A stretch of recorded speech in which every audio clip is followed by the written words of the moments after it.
નમસ્કાર દર્શક મિત્રો, ધ લોકસત્તા શોમાં આપનું સ્વાગત છે। ભારતીય સેના દ્વારા રાજસ્થાનના થાર રણમાં સૈન્ય દ્વારા એક મહત્વપૂર્ણ અમોઘ ફ્યુરી અભ્યાસ હાથ ધરવામાં આવ્યો હતો। આ અભ્યાસ પાકિસ્તાન સરહદથી માત્ર 100 કિલોમીટર દૂર મહાજન ફિલ્ડ ફાયરિંગ રેન્જમાં સપ્તશક્તિ કમાન્ડ દ્વારા હાથ ધરવામાં આવ્યો હતો। અમોઘ ફ્યુરીનો મુખ્ય ઉદ્દેશ્ય ભારતીય સેનાની યુદ્ધ ક્ષમતા, સંકલન અને ઓપરેશનલ તૈયારીઓનું વાસ્તવિક યુદ્ધ જેવી પરિસ્થિતિઓમાં પરીક્ષણ કરવાનો હતો। આ ઇન્ટિગ્રેટેડ ફાયર પાવર એક્સરસાઇઝમાં સેનાના વિવિધ શસ્ત્રો અને એકમોનું પ્રભાવશાળી પ્રદર્શન કરવામાં આવ્યું। મીડિયા અહેવાલો અનુસાર આ અભ્યાસમાં આર્ટિલરી ગન્સ, સશસ્ત્ર વાહનો અને યુદ્ધના ટેન્કો જેવા આધુનિક શસ્ત્રોનો ઉપયોગ કરીને સેનાની ફાયર પાવરનું પ્રદર્શન કરવામાં આવ્યું હતું। આ અભ્યાસ દરમિયાન આકાશમાંથી સેનાના હેલિકોપ્ટર અને ડ્રોન દ્વારા દુશ્મનના લક્ષ્યો પર સચોટ હુમલો કરવાનું પ્રદર્શન પણ કરવામાં આવ્યું હતું।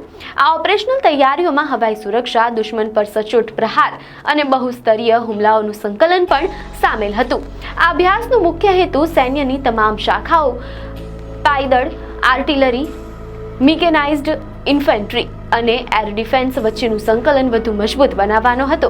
અમોઘ ફ્યુરી અભ્યાસ ફક્ત શસ્ત્રોના પ્રદર્શન પૂરતો સીમિત ન હતો, પરંતુ તે સેનાની ઓપરેશનલ તૈયારીઓ, કમાન્ડ એન્ડ કંટ્રોલ સિસ્ટમ અને સૈનિકોની ક્ષમતાઓનું પણ પરીક્ષણ હતું। આ અભ્યાસથી સ્પષ્ટ થાય છે કે ભારતીય સેના કોઈપણ પરિસ્થિતિનો સામનો કરવા માટે સજ્જ છે અને દેશની સુરક્ષા માટે પ્રતિબદ્ધ છે।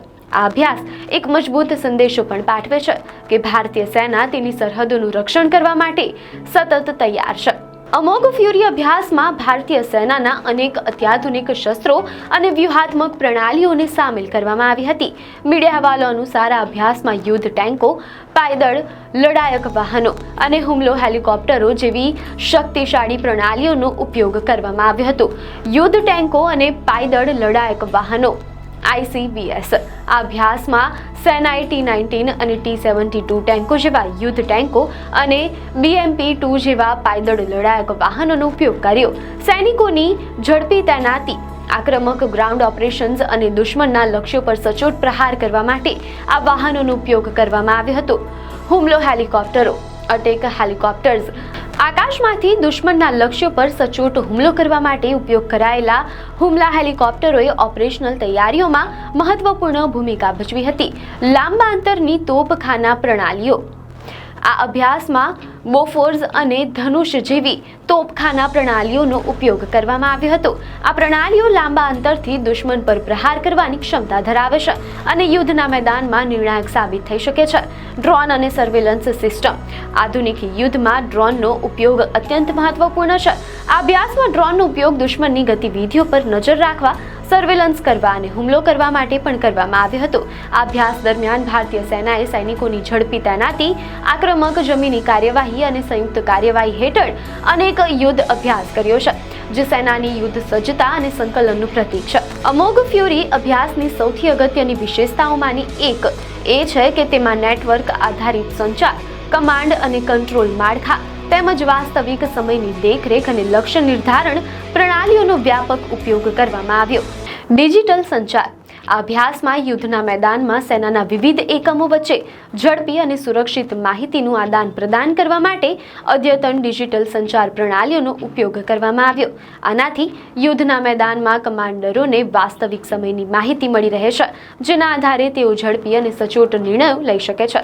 કમાન્ડ અને કંટ્રોલ માળખું, આ અભ્યાસ દરમિયાન સેનાએ પોતાની કમાન્ડ અને કંટ્રોલ સિસ્ટમની કાર્યક્ષમતાનું પરીક્ષણ કર્યું।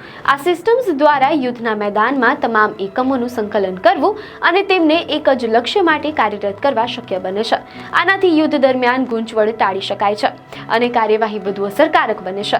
વાસ્તવિક સમયની દેખરેખ, આ અભ્યાસમાં ડ્રોન અને અન્ય સેટેલાઇટ આધારિત પ્રણાલીઓનો ઉપયોગ કરીને વાસ્તવિક સમયમાં દુશ્મનની ગતિવિધિઓ પર નજર રાખવામાં આવી।